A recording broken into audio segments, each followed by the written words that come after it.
America के San Francisco में समुद्र के बीचों बीच एक आइलैंड मौजूद है जिसे अल्काट्राज आइलैंड के नाम से जाना जाता है। यूं तो ये आइलैंड कभी लाइट हाउस, कभी फोर्ट तो कभी मिलिट्री प्रिजन के तौर पर इस्तेमाल होता था, लेकिन 1934 में इसे फेडरल प्रिजन में तब्दील कर दिया गया। 22 एकड़ में फैला हुआ ये आइलैंड समुद्र में ही एक बहुत बड़े पत्थर पर बना हुआ है। इसी वजह से इसको द रॉक भी कहा जाता है।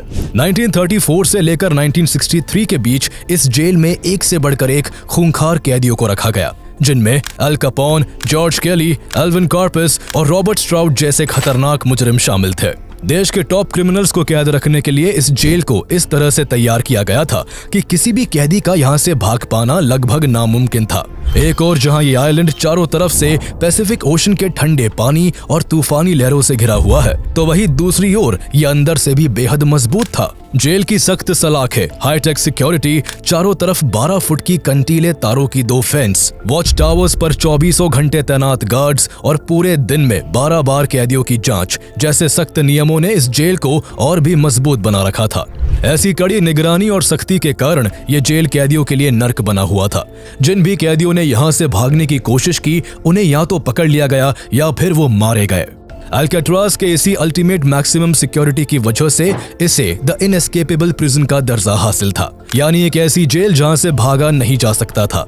लेकिन 12 जून 1962 की सुबह अपने साथ एक ऐसी खबर लेकर आई जिसने इस जेल के रुतबे और उसकी सिक्योरिटी को मिट्टी में मिलाकर रख दिया। दुनिया की सबसे मजबूत जेल तोड़ी जा चुकी थी। एक नहीं, 3 कैदी रात के अंधेरे में पुलिस की नाक के नीचे से फरार हो चुके थे। पीछे रह गए थे तो बस उनके नकली पुतले जो पुलिस की नाकामी पर मुस्कुरा रहे थे। जेल का चप्पा चप्पा छाना गया, चारों ओर समुद्र में तलाशी ली गई, लेकिन पुलिस को भागे हुए कैदियों का साया तक नहीं मिल सका। पुलिस क्या, FBI और US मार्शल जैसी अमेरिका की टॉप लेवल एजेंसीज ने भी उन्हें ढूंढने में एड़ी चोटी का जोर लगा दिया, लेकिन ना तो भागे हुए कैदियों की लाश मिली और ना ही उन्हें जिंदा पकड़ा जा सका। आज 60 से ज्यादा सालों बाद भी ये प्रिजन ब्रेक एक ऐसा रहस्य बना हुआ है जिसकी परतों को आज तक सुलझाया नहीं जा सका। Alcatraz, a high-security prison where every inmate learns one thing: there is no way out. Stolen spoons, dummy heads made out of paper mache, and a raincoat raft, they burrowed their way to freedom. It appears to be the first successful escape in the history of the maximum security prison. But brothers John and Clarence Anglin and Frank Morris disappeared into the night and have never been found. The escape triggered the greatest manhunt in San Francisco's history, as agents of the FBI, Coast Guardsmen, Highway Patrol, sheriff's deputies, and local police join in the search. They found 3 decoyed heads lying in the beds. The family believes this is a photo of John and Clarence Anglin taken at their home in Brazil in 1975.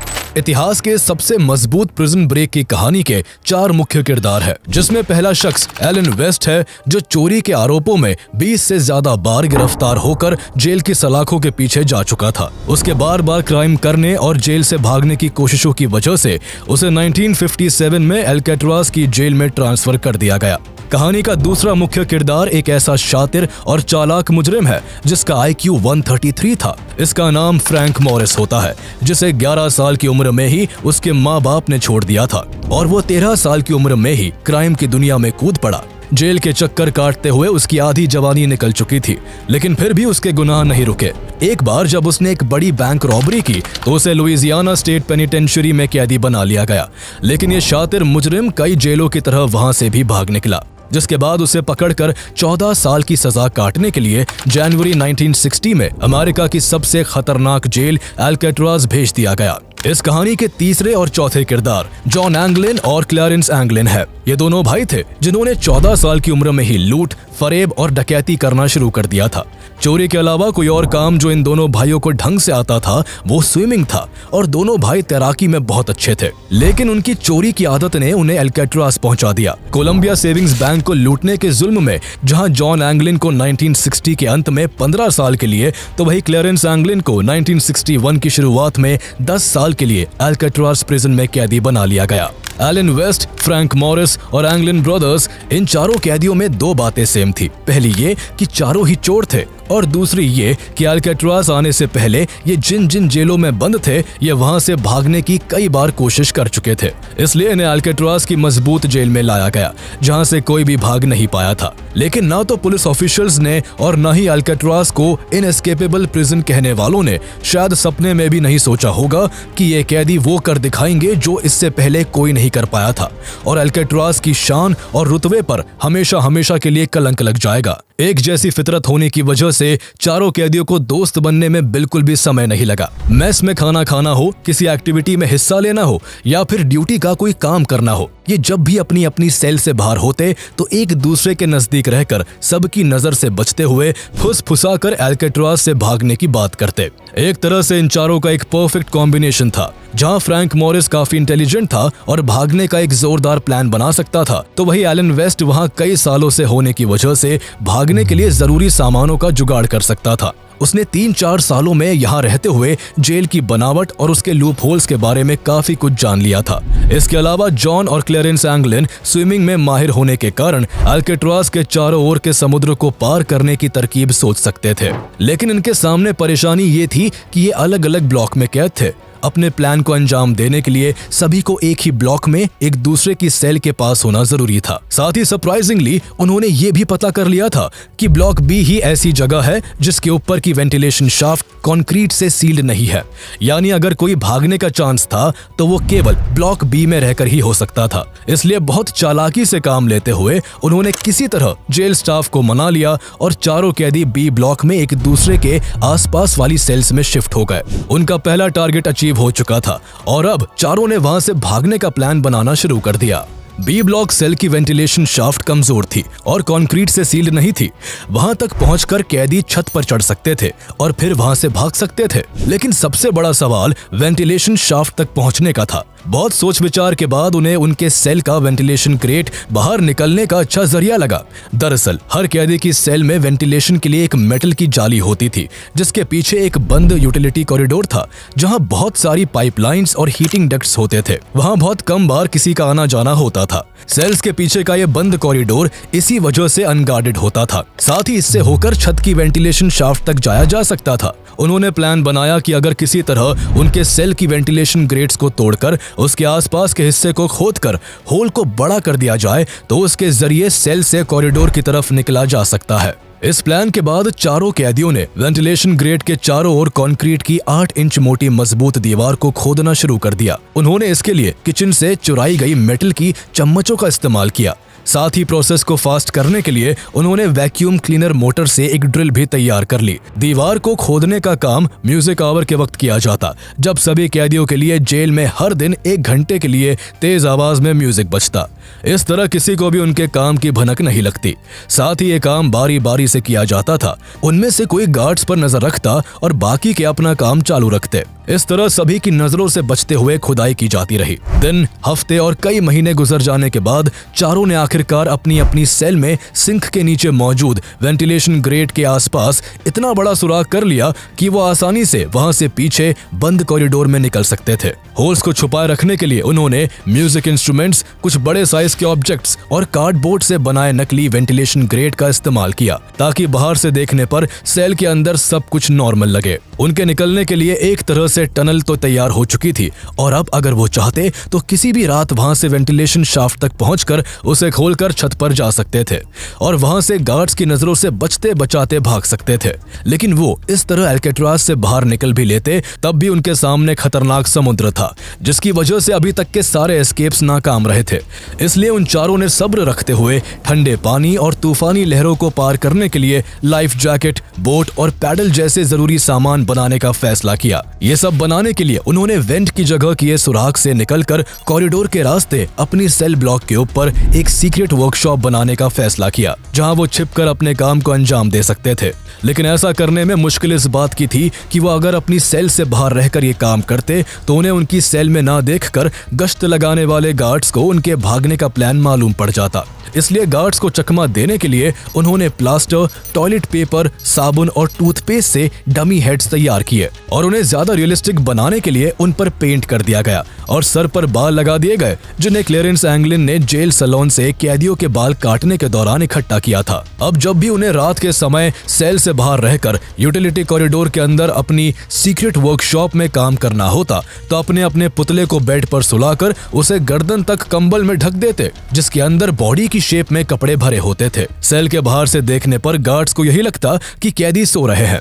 इस तरह cell से बाहर रहने का नुस्खा निकालकर चारों शातिर कैदियों ने भागने के लिए अपनी सीक्रेट वर्कशॉप में कई जरूरी सामान बनाने शुरू कर दिए। उन्होंने किचन, लॉन्ड्री और वर्कशॉप समेत कई जगहों से बहुत सारा सामान चोरी किया और कई जरूरी चीजें तैयार कर ली। उन्होंने 50 से ज्यादा रेनकोट से लाइफ जैकेट्स और रबर राफ्ट को तैयार कर लिया था, जिसका आइडिया उन्हें उनके पास मौजूद एक मैगजीन से मिला। इस रबर राफ्ट को फुलाने के लिए फ्रैंक मॉरिस ने एक म्यूजिकल इंस्ट्रूमेंट कॉर्सेंटीना का इस्तेमाल किया, जिसे वो अक्सर बजाता रहता था। इसके अलावा लकड़ी के टुकड़ों और चुराए गए स्क्रू से नाव के लिए पैडल भी तैयार कर लिए गए। जहां कई महीनों की तैयारी में इतना सब कुछ कर लिया गया था, तो साथ ही उन्होंने सेल हाउस के टॉप में मौजूद वेंटिलेशन शाफ्ट को भी ढीला करना शुरू कर दिया था, जहां से निकलकर उन्हें भागना था। इस तरह उनके भागने का प्लान लगभग पूरा हो चुका था। अब बस उन्हें देखना यह था कि उनका प्लान सफल होता है या फिर औरों की तरह नाकाम रहता है। हर दिन की तरह ही 11 जून 1962 का दिन भी अल्काट्राज़ के लिए एक आम दिन था। शाम ढलने के बाद जेल के सभी कैदियों ने मेस में खाना खाया और वापस आकर अपनी अपनी सेल में बंद हो गए। उसके कुछ देर बाद डेली रूटीन की तरह गार्ड्स ने सभी की सेल्स में झांक कर काउंटिंग की और रात करीब 9:30 बजे जेल की लाइट्स को कैदियों के सोने के लिए बंद कर दिया गया। अभी तक सब कुछ नॉर्मल था, लेकिन आगे जो होने वाला था वो अल्काट्राज़ के इतिहास को हमेशा हमेशा के लिए बदलने वाला था। ये रात अल्काट्राज़ की साख को मिट्टी में मिलाने वाली थी। लाइट्स ऑफ होने के तुरंत बाद इस प्लान के लीडर फ्रैंक मॉरिस ने अपने साथियों को बताया कि उन्हें आज रात ही अपने प्लान को अंजाम देते हुए वहां से भागना होगा, जिसके बाद उन्होंने अपनी अपनी सेल में वेंटिलेशन की जाली को हटाकर उसके चारों तरफ की कंक्रीट सीमेंट को हटाना शुरू कर दिया, जिसे वो अक्सर अंदर आ जाने के बाद लगा दिया करते थे। फ्रैंक मॉरिस, जॉन एंगलिन और क्लेरेंस एंगलिन कुछ ही देर में वेंट को पार करके सेल से निकलकर पीछे कॉरिडोर में आ गए, लेकिन एलन वेस्ट अभी भी वेंट के पास की सीमेंट को हटाने में लगा था, जो सख्त हो चुकी थी। उसे टाइम देते हुए बाकियों ने अपने खुफिया ठिकाने से सारा सामान इकट्ठा करना शुरू कर दिया। सब कुछ तैयार था, लेकिन वेस्ट अब भी दीवार के सुराग को पूरा नहीं खोल पाया था, जिससे वो बाहर आ पाता। उसके साथियों ने दीवार की पिछली साइड से कुछ मदद करने की कोशिश की, लेकिन मानो आज किस्मत उनके दोस्त एलन वेस्ट के साथ नहीं थी। जब बहुत वक्त गुजर गया तो उन तीनों ने अपने साथी को पीछे छोड़ने का फैसला किया और आगे बढ़ गए। तीनों कैदियों ने सारा सामान लाद कर 30 फुट ऊंचे सेल हाउस रूफ तक पहुंचने के लिए उसमें लगी पाइपलाइंस का सहारा लिया और वेंटिलेशन शाफ्ट को खोलकर तीनों छत पर आ गए। इस समय चारों तरफ कोहरा और रात का सन्नाटा छाया हुआ था। जेल और टावर की लाइट्स के अलावा हर तरफ अंधेरा था। उन्होंने बड़ी ही सावधानी से बिना कोई आवाज किए 100 फीट की छत को पार किया और फिर जमीन तक लगे पाइप से लटकते हुए नीचे जमीन पर आ गए। वहां से उन्होंने वॉच टावर पर तैनात गार्ड्स की नजर से बचते हुए अल्काट्राज़ के चारों ओर लगी 12 फुट ऊंची कंटीली तारों की 2 फेंस को बहुत सावधानी से पार किया और पानी के एक ऐसे किनारे आ गए जो टावर लाइट्स की रेंज से बाहर था। इसके बाद उन्होंने रेनकोट से तैयार की गई राफ्ट को म्यूजिकल इंस्ट्रूमेंट कॉर्सेंटीना से फुलाकर उसे पानी में उतारा, लाइफ जैकेट्स पहनी और रात के अंधेरे और तेज लहरों को चीरते हुए दुनिया की सबसे मजबूत जेल अल्काट्राज़ से भाग निकले। पूरा अल्काट्राज़ अभी भी सोया हुआ था। जो गार्ड्स वहां पहरा दे रहे थे उन्हें भनक तक नहीं लगी थी कि उनकी नाक के नीचे से 3 कैदी फरार हो चुके हैं। लेकिन इस बीच एक शख्स था जिसके सीने पर कयामत गुजर रही थी। वो शख्स था एलन वेस्ट, जो कई घंटों की मशक्कत के बाद अपनी सेल से निकलने में सफल हो चुका था। लेकिन जब वो छत पर आया और उसने वहां से चारों तरफ झांक कर देखा तो उसे रियलाइज हुआ कि अब काफी देर हो चुकी थी और उसके साथ ही उसके बिना ही अल्काट्राज़ से भाग चुके थे। वो बहुत भारी दिल के साथ वापस अपनी सेल में लौट आया। 12 जून 1962 की सुबह का सूरज अल्काट्राज़ के लिए एक ऐसी खबर लाया जिसने पूरी अमेरिका को हिलाकर रख दिया। सुबह जब जेल स्टाफ ने काउंटिंग के लिए सभी को इकट्ठा किया तो 3 कैदी गिनती में कम थे। गार्ड्स उनकी सेल की तरफ गए। उन्होंने बाहर से देखा कि तीनों कंबल में सो रहे हैं। उनकी आवाज लगाने पर भी जब कोई हरकत नहीं हुई तो सेल को खोला गया। अंदर घुसकर गार्ड ने जैसे ही चिल्लाते हुए कैदी के सर पर डंडा मारा, सर धड़ाम से नीचे जमीन पर आ गिरा और उसकी नाक टूट गई। ये वही पुतले थे जो तीनों अपने अपने बेड पर छोड़ गए थे। इसके बाद कंबल हटाकर देखा गया तो कपड़े और तौलिया उसमें ठूसे हुए थे। सामने वेंट के पास जाकर ध्यान से इंस्पेक्शन करने पर गार्ड्स ने देखा कि दीवार में एक बड़ा सा सुराख था जो पीछे बंद यूटिलिटी कॉरिडोर की तरफ खुलता था। गार्ड्स उसके अंदर घुसे, जहां कुछ ही दूरी पर उन्हें कैदियों की सीक्रेट वर्कशॉप भी मिली और ऊपर वेंटिलेशन शाफ्ट से निकलकर छत पर उन्हें भागे हुए कैदियों के पैरों के निशान भी दिख गए। गार्ड्स को सारा माजरा समझ आ चुका था कि 3 कैदी जेल तोड़कर फरार हो चुके हैं। फौरन अलार्म्स बजाकर पूरे अल्काट्राज को लॉकडाउन कर दिया गया और जेल के कोने कोने में उन्हें ढूंढा जाने लगा। पुलिस के अलावा वहां FBI और आर्मी भी आ पहुंची और एक बड़े स्केल पर सर्च ऑपरेशन शुरू हो गया। अल्काट्राज के आसपास की जमीन और समुद्र सब कुछ खंगाल लिया गया, लेकिन भागे हुए कैदियों का कुछ पता नहीं चल सका। इस दौरान एलन वेस्ट को भी इन्वेस्टिगेट किया गया, जो शुरू से ही इस एस्केप प्लान का हिस्सा था, और सर्च करने पर उसके कमरे में भी गार्ड्स को उन तीनों की तरह डमी हेड मिला। एलन वेस्ट ने कन्फेस करने में जरा भी देर नहीं लगाई और उसने उनका सारा प्लान खोल कर रख दिया। उसके अकॉर्डिंग अल्काट्राज से निकलने के बाद उनका प्लान राफ्ट से नजदीकी एंजल आइलैंड तक पहुंचने का था और फिर वहां से रैकून स्ट्रेट को पार करके उन्हें मरीन काउंटी जाना था। इसके बाद उन्हें वहां से एक कार और कुछ कपड़े चोरी करने थे और फिर आगे की तरफ निकल जाना था। FBI को एक बार के लिए लगा कि एलन वेस्ट झूठ बोल रहा है, लेकिन जब एंजल आइलैंड के आसपास छानबीन की गई तो यह साबित हो गया कि वेस्ट ने जो भी बताया था वो सब सच था। एस्केप के 2 ही दिन बाद 14 जून को एंजल आइलैंड के साउथ कोस्ट से एक पैडल बरामद हुआ जो उन कैदियों का बनाया हुआ था। साथ ही उसी दिन एक छोटा रबर पैकेट भी मिला जिसमें एंगलिन्स भाइयों के फैमिली फोटोग्राफ्स और लेटर्स थे।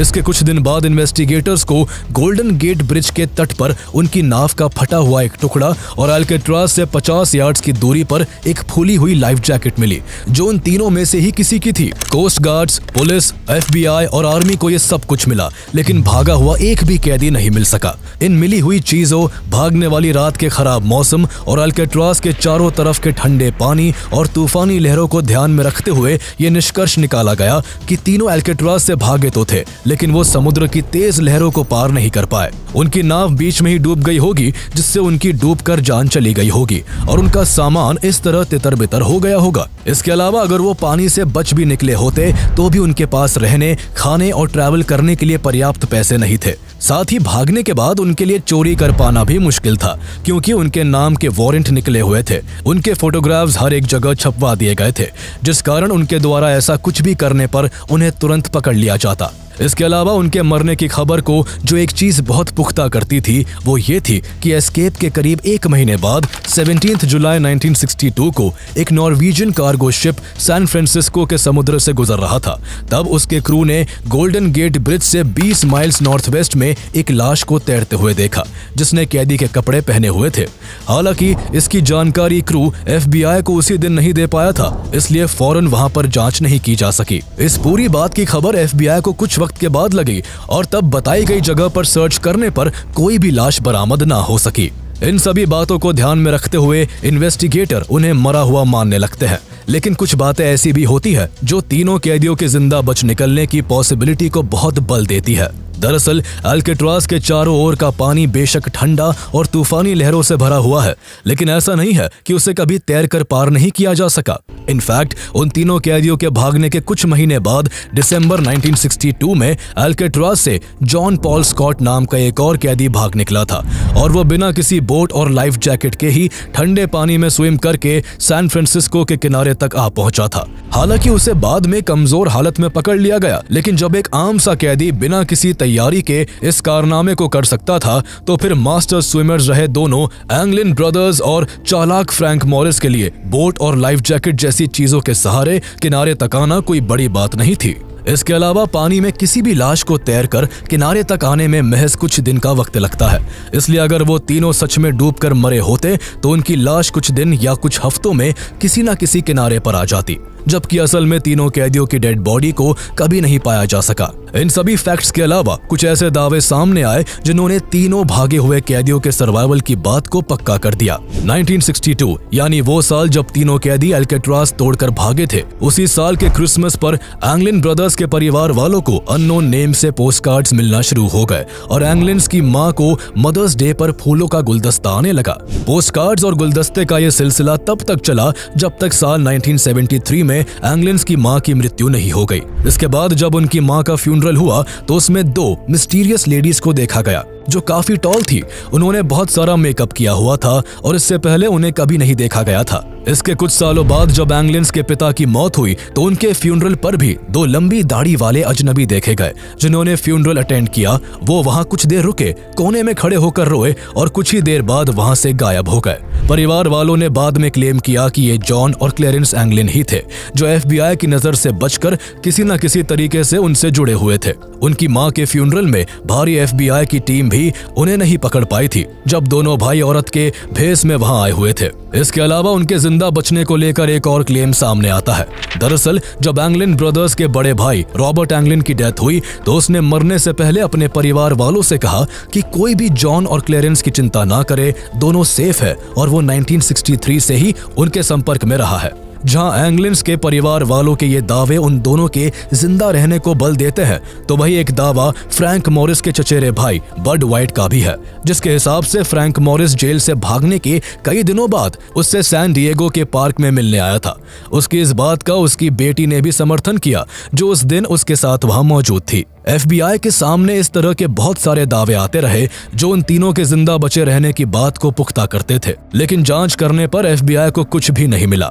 इस तरह इन्वेस्टिगेशन करते हुए करीब 16 साल गुजर गए, लेकिन जब FBI को उन तीनों का कोई सुराग नहीं मिल सका तो FBI ने थक हार कर 1979 में इस केस को क्लोज कर US मार्शल सर्विसेज को इस केस की सारी जिम्मेदारी सौंप दी। लेकिन इस रहस्य भरे केस में आखिर US मार्शल भी क्या अलग कर सकती थी? US मार्शल के अंडर भी सालों तक इन्वेस्टिगेशन चलती रही, लेकिन ना तो तीनों कैदियों का कोई अता पता चला, ना ही उनसे जुड़ा कोई पुख्ता सबूत मिल सका। इस इन्वेस्टिगेशन में कुछ जान तब आई जब 2003 में US मार्शल माइकल डाइक ने इस केस का चार्ज अपने हाथों में लिया। उन्होंने इस केस से जुड़ी सभी फाइल्स को खंगालना शुरू कर दिया जिन पर सालों से धूल जमी हुई थी। डाइक ने मरीन काउंटी पुलिस स्टेशन का रिकॉर्ड भी चेक किया जहां से उन्हें इस केस से जुड़ी एक बड़ी इंफॉर्मेशन मिली। जिस रात तीनों कैदी भागे थे उसी रात की एक पुलिस रिपोर्ट उन्हें वहां से मिली जिसमें कार के चोरी होने की कंप्लेंट थी। हैरानी की बात यह है कि आई विटनेस ने इस कार को 3 लोगों द्वारा चोरी करते देखा था। ये एक ब्लू शेवी कार थी जिसे चोरी होने के अगले दिन मरीन काउंटी से 100 माइल्स दूर कैलिफोर्निया के स्टॉकटन में देखा गया जिसमें 3 लोग बैठे हुए थे। इस कार की स्पीड इतनी तेज थी कि रोड पर बाकी व्हीकल से टकराने से ये बाल बाल बची। इसी को लेकर स्टॉकटन के पुलिस स्टेशन में एक शख्स ने कंप्लेंट रिपोर्ट भी लिखवाई थी। इन सभी बातों को एलन वेस्ट के दिए कन्फेशन से जोड़कर देखा जाए तो भागे हुए कैदियों ने सब कुछ प्लान के मुताबिक ही किया था और वो मरीन काउंटी से कार चोरी करके अपनी मंजिल की तरफ फरार हो गए थे। लेकिन 1962 की इन रिपोर्ट्स पर 40 सालों बाद गौर किया जा रहा था, जिस वजह से उन्हें ढूंढने में माइकल डाइक को कोई भी हेल्प नहीं मिल सकी। जहां इन्वेस्टिगेटर्स को उनका कोई क्लू नहीं मिल रहा था तो वही उन तीनों के जिंदा देखे जाने के दावे कभी खत्म नहीं हो सके। ये सिलसिला चलता रहा और इस तरह कई साल और कई दशक बीत गए और साल 2015 आ गया। इस साल इस केस को लेकर एक नया खुलासा होता है जिसमें यह भी पता चलता है कि आखिर जेल से भागने के बाद वो कैदी कहां गायब हुए थे। दरअसल 2015 में जॉन और क्लेरेंस एंगलिन के परिवार वालों ने एक रिटायर्ड US मार्शल इन्वेस्टिगेटर को बताया कि 1992 में उन्हें फ्रेड ब्रिजी नाम के एक फैमिली फ्रेंड ने एक फोटोग्राफ लाकर दिया था जो 1975 में ब्राजील के अंदर खींचा गया था। वो फोटो फैमिली ने रिटायर्ड इन्वेस्टिगेटर को दिया जिसमें 2 लोग चश्मा पहने खड़े थे। उनका दावा था कि फोटो में देखे जाने वाले इंसान कोई और नहीं बल्कि जॉन और क्लेरेंस ही है। 5 साल बाद 2020 में जब AI का इस्तेमाल करते हुए इस फोटो का फेशियल रिकॉग्निशन किया गया तो ये कंफर्म हो गया कि फोटो में जॉन एंगलिन और क्लेरेंस एंगलिन ही थे। लेकिन ये फोटो 1975 की थी, इसलिए उन्हें ढूंढने में इससे कोई मदद नहीं मिल सकी। इसके बाद 2016 में एक और किस्सा सामने आता है जब एक आदमी अपने मरने से जस्ट पहले अपनी नर्स से कन्फेशन करता है कि उसने अल्काट्राज प्रिजन के 3 कैदियों की भागने में मदद की थी जिनके नाम फ्रैंक मॉरिस, जॉन एंगलिन और क्लेरेंस एंगलिन थे। उसने बताया कि उस रात वो और उसका साथी अल्काट्राज से कुछ दूरी पर एक व्हाइट बोट में कुछ कैदियों के भागने का इंतजार कर रहे थे। प्लान पहले से बना हुआ था और उन तीनों के वहां पहुंचने पर उन्हें ऊपर खींचकर बोट में सवार कर लिया गया।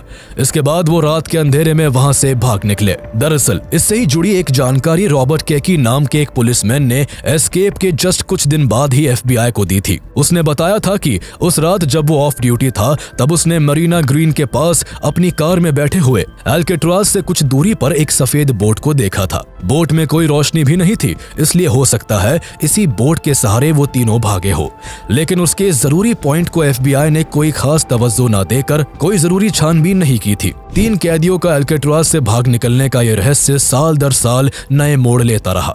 2018 में सैन फ्रांसिस्को पुलिस ने एक ऐसा खुलासा किया जिसने सभी को और भी हैरत में डाल दिया। पुलिस ने बताया कि उन्हें 2013 में एक लेटर मिला था जिसमें लिखने वाले का नाम जॉन एंगलिन लिखा हुआ था। उस लेटर में बताया गया कि तीनों कैदी 1962 की जून की रात अल्काट्राज से जिंदा भाग निकले थे और FBI की नजरों से बचते हुए अलग अलग जगहों पर छुपकर रहते थे।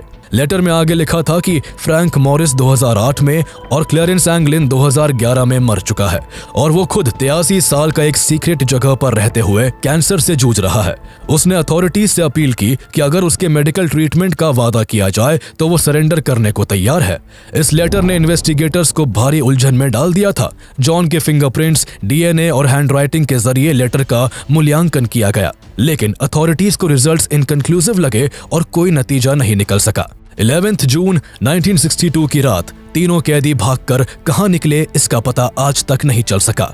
ये सवाल कि वो कहां गए, जिंदा रहे या नहीं, और अगर वो मरे तो उनकी लाशें क्यों नहीं मिली, इन सभी सवालों का सही जवाब आज तक अमेरिकी एजेंसियों के पास नहीं है। ये केस आज 60 से ज्यादा सालों बाद भी अनसॉल्व्ड और ओपन है। ये केस तब तक खुला रहेगा जब तक कि तीनों कैदी पकड़े नहीं जाते, उनकी डेड बॉडीज नहीं मिल जाती या फिर उनकी उम्र 99 साल नहीं हो जाती। ये एक रहस्यों से भरा ऐसा मामला है जिसने न केवल FBI और US मार्शल सर्विस की नींद उड़ा दी, बल्कि अल्काट्राज जेल पर ताला लगाने की एक बड़ी वजह भी बना। तीनों प्रिजनर्स के एस्केप करने के केवल 9 महीने बाद 21 मार्च 1963 को अल्काट्राज प्रिजन हमेशा के लिए बंद कर दिया गया। कभी खूंखार मुजरिमों को कैद रखने वाला अल्काट्राज आज महज एक टूरिस्ट प्लेस बनकर रह गया है।